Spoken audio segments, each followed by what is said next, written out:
Carefree Cooks, we're gathered together again. Hey, it's Chef Todd Moore, everyone. I am down visiting my mom once again. I love coming to see my mom in North Carolina.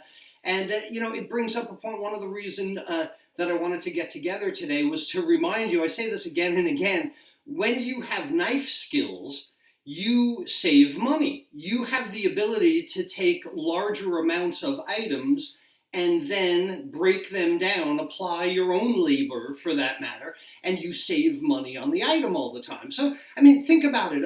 A butcher, a grocery store, anybody that's in the business of providing food, they don't take the larger amount of food that they buy, employ people by the hour to break it down and present it to you, and then pass it on for the same amount of money. They got to pay the people, right? So part of the things that you can do with your knife skills is that you can get larger cuts of meat and break them down. So I'm trying them on. If you guys see me, I've got my phone here. Howdy, Deborah. Hey. Hi, Michael. Michael's watching football. Hey, Terry. You guys can see me, right? There we go. I can see me now. Good. Hey. Hi, Michael. Michael's watching football. Hey, Terry. Now I've got to quiet myself. There we go. I can see you. Good. There we go. Okay, good. So I got to have my phone. So anyway, so if you can break down chickens, the cost of a whole chicken, we learned this in web cooking classes in lesson 8 and 9. If you can break down whole chickens, you wind up with free chicken for what you would have paid, for the breast. You get all this other stuff. Well, I'm down at my mom's house, and she has invited me for a filet mignon dinner tonight. She said, "Oh, Todd, we're going to have filet mignons, but there's always seems to be a catch because my mom knows how to save money, and she knows that she has professional labor built in, so she bought an entire beef tenderloin filet mignon, and we're going to break it down together today. So let's spin around here. There we go. Okay, so now, right, there we go. All right, good. The camera work is great at Mom's house, and very often the knives aren't as great. So I'm not sure. These are not my knives. These are her knives. She generally keeps her knives in good repair. Here's the story that she told me. Here's the beef tenderloin, but there's something missing from the end because she had ordered a 5-pound beef tenderloin. When she got there, it was 7 pounds, and it's just more than she really wanted. So the butcher, being really nice, said, okay, and cut the tail off. So this is not an entire beef tenderloin that would have it go down to the tail, but it's good enough for me to show you how to cut it. Hey, Wilda is here with us as well. John Simonson, happy Sunday, John. How you doing? Michael Bernard joining us. Good. Abear Soto and Terry is here. Good. Oh, the gang's all here. Okay, so obviously we want to get rid of the white. We want to keep the red and the pink, and that's the basic idea. Now, this is the beef tenderloin. The beef tenderloin runs up and down the back of the animal. Up and down. See, if I can show you there. This would be your beef tenderloin if you were a cow. And when I teach in culinary school, I always tell the culinary students that the reason the tenderloin is tender is because the cow walks on 4 legs. If a cow walked on 2 legs, then the tenderloin would be a lot tougher cut of meat because it would have to hold its body up, just like it is with you and I. We walk on 2 feet. So thankfully a cow walks on 4 legs and makes the tenderloin very tender for us. This is the most expensive cut on the cow. We want to get rid of the white and keep the red. Now, there's 2 types of white. There's the soft white here, right? The crumbly kind of white fat. This is the stuff that will actually cook. This will render and melt away. So how much of this you leave on your beef is entirely up to you.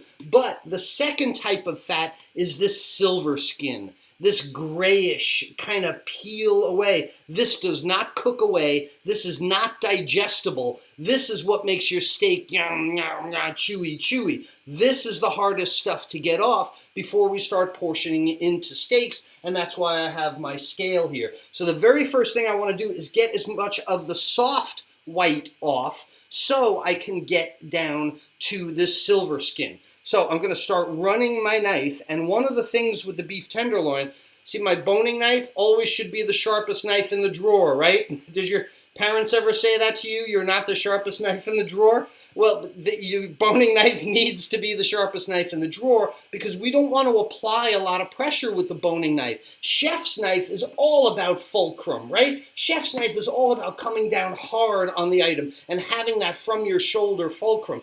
The boning knife is a lot more longer strokes, and throughout this process, you might see me holding the knife like this with just 2 fingers and the sharpness of the knife because I'm trying to find the natural point at which the fat and the muscle come together.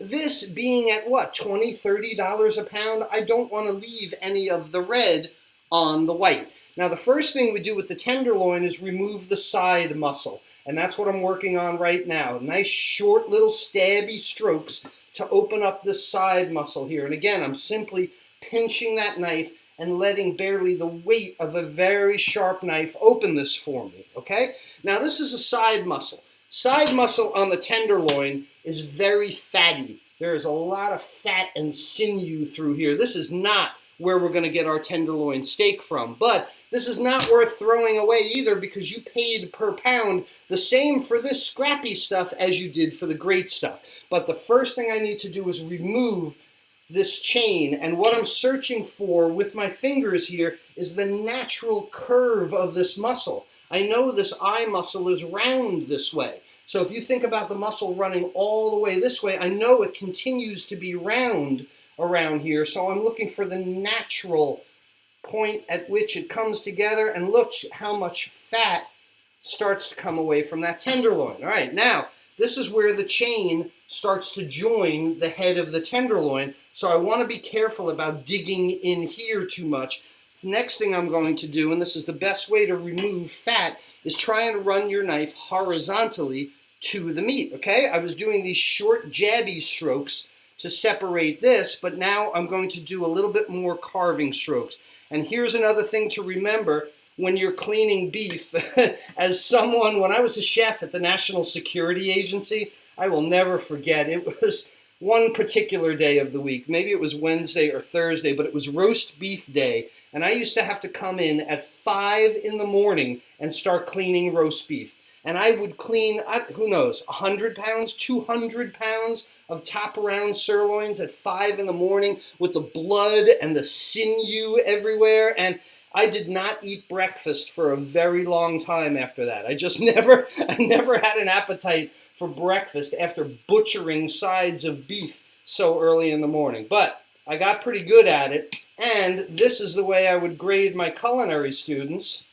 How much white did you leave on the red, and how much red did you leave on the white? This was always what the practical exams were, because this is my yield. This is what I need to sell to the people out in the restaurant. Don't put this on the scrap that I'm going to be using for something else. All right, so side muscle off. And in a commercial kitchen, we would order this tenderloin Pismo, P-M-S-O, peeled, fat peeled, side muscle off. And this is a lot more expensive with the side muscle off than with the side muscle attached. Now, I could go through this, and it does take a good amount of skill, of which I have, so I'm okay.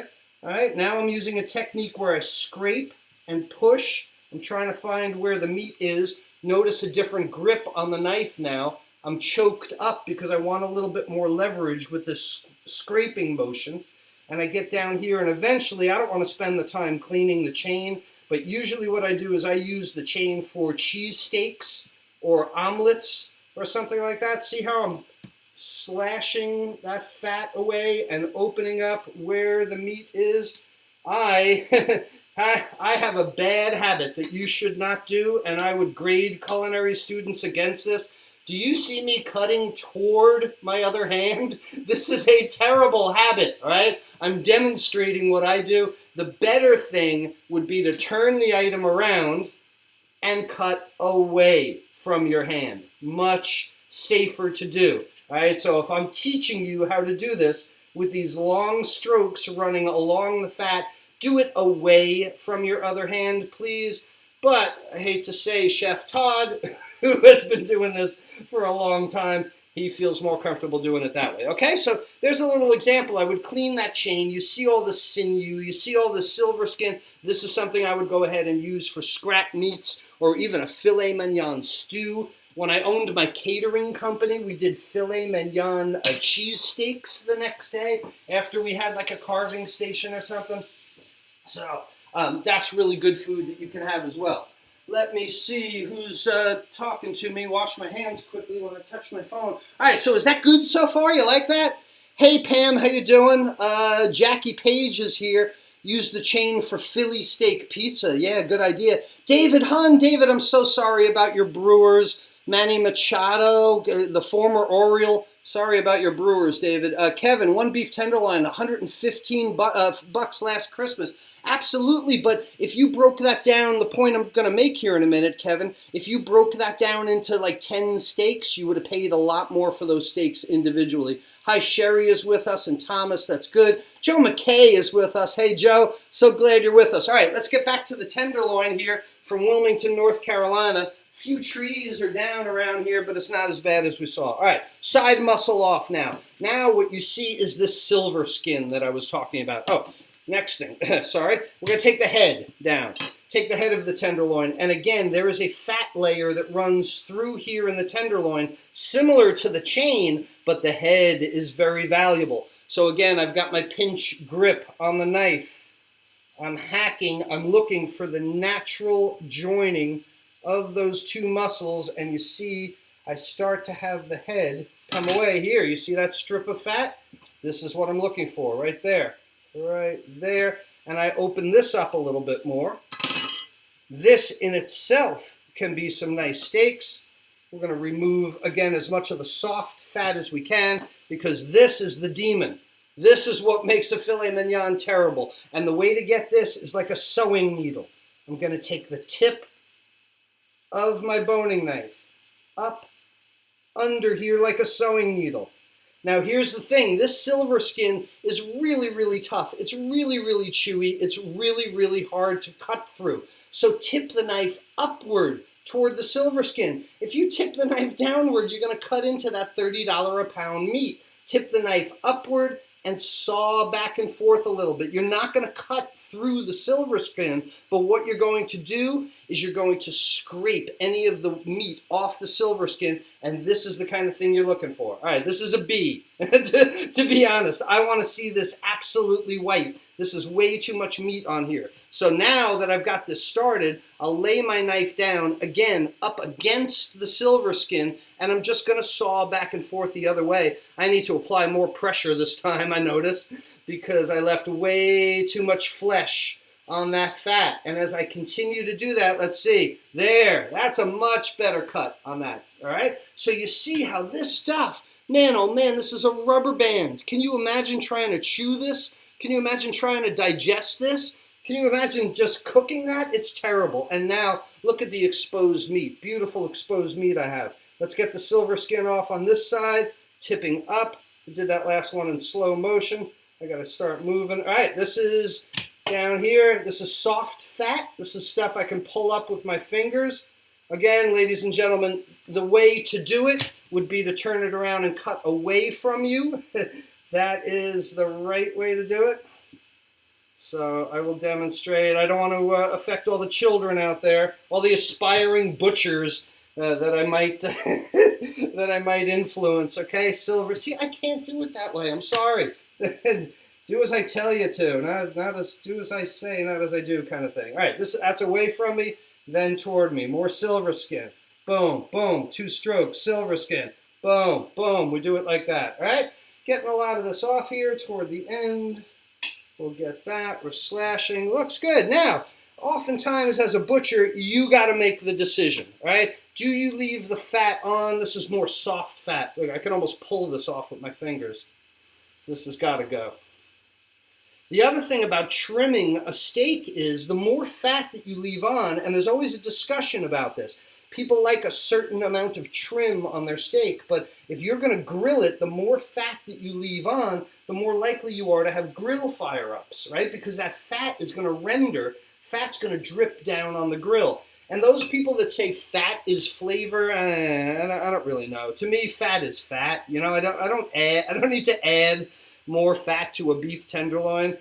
Right? It's enough saturated fat as it is. Now I'm using the tip of my knife in this slashing fashion again, pulling that silver skin back. That's good. I don't like the way this looks up here. More silver skin. Up under like a sewing needle, away from me, and then back the other way. Okay, this is all looking really good to me. I've got the head. I took the chain off. I've gotten as much of the white fat off as I think is appropriate.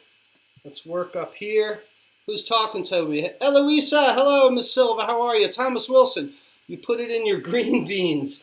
Yeah, I guess. Yeah, I mean, you could save the fat and render it and cook something else if you want, for sure. Tallow, a lot of things are cooked or deep fried in tallow. All right, there we go. This is cleaned pretty much the way that I like it. I've got the head, which I opened up here, and the tail of it. Let me see, I was going to continue with this. One cut there, and a nice smooth cut, right? Now comes the time at which using your boning knife, the stroke for your boning knife is very important. We always want to make one long cut. We don't saw with a boning knife, right? The idea is not to saw because then what you get is a very hacky steak, a steak that looks like roofing shingles, right? Because you cut back, you release, you change, and the plane of your knife changes each time. So when we're going to portion steaks, we're going to try and pull once and make a good decision. All right, so now I've got the head off. That can be steaks. I've got a nice, relatively symmetrical tenderloin here, and I've got my scale. Let's rinse my hands again real quickly. Find my towel. How's everybody doing out there? Is this fun? You like this so far? Hey, from Florida, Veronica, I see you. Would the beef fat yield a darker roux, a much lower smoke point? I wouldn't use a beef fat for a roux because it has such a low smoke point. And geez, it just adds so much saturated fat, Iber. I don't think I would use it for a roux. Thanks for the hearts, everyone. I like it. Yeah, I wouldn't do that for a roux. I mean, there's confit. You know, there's a process by which you could render all this fat, stick something else in it, but that's a whole another story. Okay, some wax paper. Let's start our portioning, and this is really important. This is something else I have a lot of experience with, and but it just takes a little artistic eye and a little skill. So only you know your family, okay? You know your family's portions. If you have smaller eaters, you might want 3 or 4 ounce steaks. If you have bigger eaters, you might want 5, 6, 7 ounce steaks, whatever it might be. But I'm going to start with my tenderloin.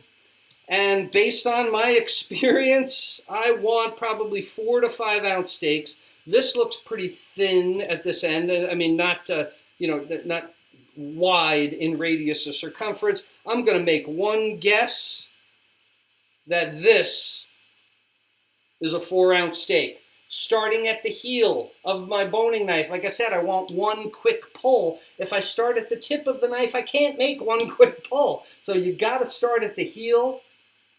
And I want one pull because what I want is that one nice cut off the steak, right? Not sawing hacky. Here's the moment of truth. How much does the steak weigh? 5 3/8 ounces, 5 1/4 or so. Okay, so now I'm looking at this, and that is about what I wanted, maybe a little bit heavy. This end is still about the same circumference as that. So why not use the thickness of this one, line it up on there, set my knife, and it's about the same thickness, again, down to the heel, get my other hand out of the way, right? One pull so that it's a smooth cut, and I've got my second steak. I want this to be 5 ounces. Boom! I want you to see that. Oh, well, of course, now that I'm holding it, it's not level. It was 5 ounces on the dot. All right, see, I told you I'm good at this. All right, so now this part, this is looking a little wider, right? A little more circumference, so I probably need a thinner steak. I'm going to eyeball that, set it up, set my knife at a thinner point. One pull so that it's smooth on the scale. 4 7/8. Okay, all right. Oh, let's get let's get my pan out here. We're going to start setting these portions up. Now, again, why do they all need to weigh the same amount? What's the sense of that? What do you think the sense of them all weighing the same is? Well, of course, consistency of cut is consistency of cook. And last Sunday, we talked about a bias slice on the flank steak that I was cooking. That was after it was cooked. And we said consistency of cut is consistency of look. So when after it was cooked, the bias helped us. Here, before it's cooked, 4 5/8, before it's cooked, we want it to be the same size so that when I'm grilling steaks tonight for everyone, I can have the rare steak, 4 5/8. I can have the rare steak. Someone else can have the more well done that stays on the grill longer because I am cutting them to the same weight. Ooh, that one was thin. 4 1/8. I'm going to set this over here. Here's another idea that I can tell you. Set up your steaks on a platter by weight. Okay? The heaviest ones here, the lighter ones there. That way, same type of thing. If I cook a 5-ounce steak and a 3.5-ounce steak, side by side, the 3.5-ounce steak will be done more quickly. That's also 4.1. Hey, I'm off now. Okay, a little thicker. One quick cut. There we go. One more. Smooth cut. There we go. All right, I'm going to keep going that way. Let's wash your hands. And what do you think? You like that? You like the idea? That if you buy larger portions of meat, larger sections of protein, then you start breaking them down yourself. You cut them into steaks or you cut them up for stews or whatever preparation you're going to do with them, then you save the money that you would have paid the butcher, right? Whatever they pay him, 10 or 20 bucks an hour or something, that really goes right back in your pocket because you did. So now if I wind up getting, what do I get? 1, 2, 3, 4, 5, 6, 7, 8, 9, 10, 11. I'll probably get 14 or 15 steaks out of here that each, maybe would be $10, $150. And I think we might have paid 70 something for the loin. So that's like a 50% benefit, all because you have skills, all because you have knife skills. Who's talking to me? Allison, you put smaller ones on later. Yeah. There's so many ways to do this, okay? So we're going to grill them later tonight, and if there's enough light, maybe I'll pop on here live again. Would you like that? Give me hearts or thumbs if you'd like the idea that I'll pop on here live, and we'll do the grilling of them maybe. But there's a lot of decisions to be made as a carefree cook. So yes, if I have one person that likes their steak rare and another person that likes it well done, there's a whole bunch of different things that I can do. But when I'm cooking by internal temperature, then I can really gauge how that is because I have the thermometer. So yes, the bigger one goes on first and the smaller one later. The bigger one on the hotter part of the grill, the smaller one on the lesser part of the grill. Sear the bigger one, take it off, put the small, there's a lot of things you can do, and that's very smart because it's all about controlling the heat. That's the entire thing. Add smaller steak, bigger ones, just put the smaller ones on later. Thomas loves moose meat. Okay, I know we have a lot of Canadians with us. That's good. No moose in Baltimore, sorry. No moose in Wilmington, North Carolina.